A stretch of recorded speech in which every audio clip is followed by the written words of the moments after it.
Hello friends, welcome to my channel learn on GS. आज हम हर्यक वंश तथा उनके शासकों के बारे में पढ़ेंगे। तो हर्यक वंश, जिसका कार्यकाल 544 ईस्वी पूर्व से 413 ईस्वी पूर्व तक रहा, प्राचीन भारत के मगध महाजनपद का पहला ऐतिहासिक राजवंश था। इस वंश की स्थापना बिंबिसार द्वारा किया गया था और इसने मगध को एक हर्यक वंश ने मगध को एक शक्तिशाली राज्य बना दिया था। इस वंश के शासकों ने विस्तारवादी नीति अपनाई और बौद्ध तथा जैन धर्मों को भी संरक्षण प्रदान किया।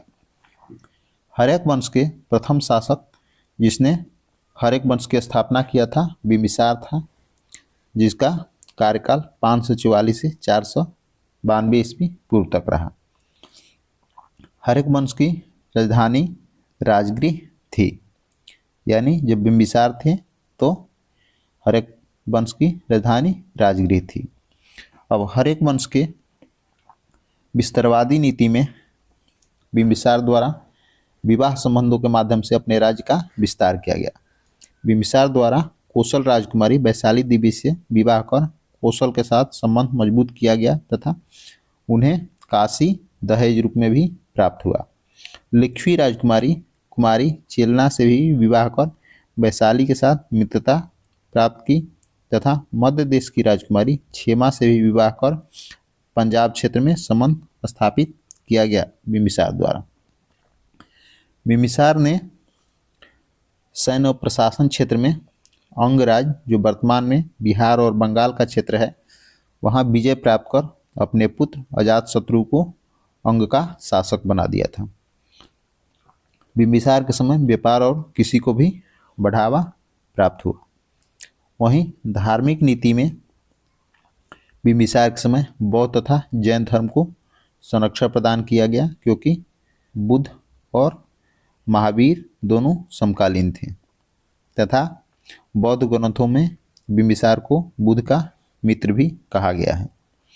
बिंबिसार के बाद बिंबिसार के पुत्र अजातशत्रु शासक बना, जिसका कार्यकाल 492 से 460 ईस्वी पूर्व है। सत्ता प्राप्ति के बाद अजातशत्रु ने अपने पिता बिंबिसार को बंदी बना लिया था। विस्तारवादी नीति में अजातशत्रु ने वैशाली यानी लिच्छवी गणराज्य पर विजय प्राप्त की, कौशाम्बी, अवध तथा मल गणराज्य पर भी आक्रमण किया। अजातशत्रु ने सैन्य उपलब्धियों में लिच्छवी के विरुद्ध 16 वर्षों तक युद्ध किया, जिन्हें अंततः पराजित किया। और अजातशत्रु ने युद्ध की 2 नई तकनीकों का प्रयोग किया। महाशिलाकंटक था रथ मूसल। महाशिलाकंटक में जिससे बड़े पत्थर फेंके जाते थे, तथा रथ मूसल में जिसमें घूर्णन करने वाले खंजर लगे होते थे। धार्मिक नीति में अजातशत्रु ने प्रारंभ में बुद्ध का विरोध किया, परंतु बाद में बुद्ध का अनुयायी बन गया था। वहीं बुद्ध के महापरिनिर्वाण 486 ईस्वी पूर्व के बाद राजगृह में प्रथम बौद्ध संगीति भी अजातशत्रु के समय नहीं आयोजित की गई थी।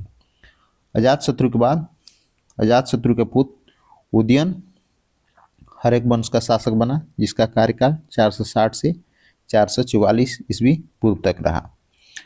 उदयन ने बौद्ध धर्म तथा जैन धर्म को इसके द्वारा भी संरक्षण दिया गया था तथा पाटलिपुत्र को आधुनिक पटना नगर की स्थापना उदयन द्वारा ही किया गया था तथा मगध को एक सांस्कृतिक रूप से उन्नत बना दिया गया था उदयन द्वारा। वहीं धार्मिक नीति में बौद्ध ग्रंथों में उल्लेख है कि उदयन ने ही बुद्ध की एक प्रतिमा बनाई थी, जिसे बुद्ध की पहली प्रतिमा माना जाता है।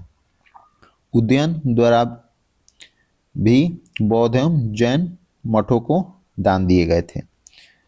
उदयन के बाद चौथा शासक हर्यक वंश का अनिरुद्ध हुआ, जिसका कार्यकाल 444 से 436 ईस्वी पूर्व था। यह एक कमजोर शासक सिद्ध हुआ। इसके बाद अनिरुद्ध के बाद हर्यक वंश के 5वां शासक मुंडक हुआ, जिसका कार्यकाल 436 से 428 ईस्वी पूर्व तक रहा। इस समय यानी मुंडक के समय मगध में अस्थिरता उत्पन्न हो गई थी। मुंडक के बाद हर्यक वंश के अंतिम शासक नागदशक हुआ, जिसका कार्यकाल 428 से 413 ईस्वी पूर्व तक रहा।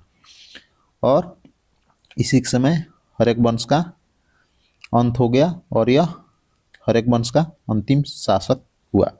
और इसके बाद शिशुनाग वंश की स्थापना हो गया, यानी नागदशक के बाद हर्यक वंश का अंत हुआ और हर्यक वंश के बाद शिशुनाग वंश की स्थापना मगध पर हो गया। और हर्यक वंश का महत्व में हर्यक वंश के समय मगध का विस्तार हुआ, बौद्ध तथा जैन धर्मों का संरक्षण प्रदान किया गया, राजधानी का विकास हुआ जिसमें राजगिरी को एक महत्वपूर्ण प्रशासनिक और धार्मिक केंद्र बना दिया गया था। पाटलिपुत्र की स्थापना उदयन के द्वारा किया गया था। वहीं अंततः कहा जा सकता है कि हर्यक वंश ने भारतीय इतिहास में एक महत्वपूर्ण भूमिका निभाई। इस वंश के शासकों ने न केवल अपने राज्य का विस्तार किया बल्कि धर्म, संस्कृति, प्रशासन में भी महत्वपूर्ण योगदान दिया। हालांकि बाद के शासक कमजोर साबित हुए, जिससे अंततः मगध पर शिशुनाग वंश ने हर्यक वंश का स्थान ले लिया।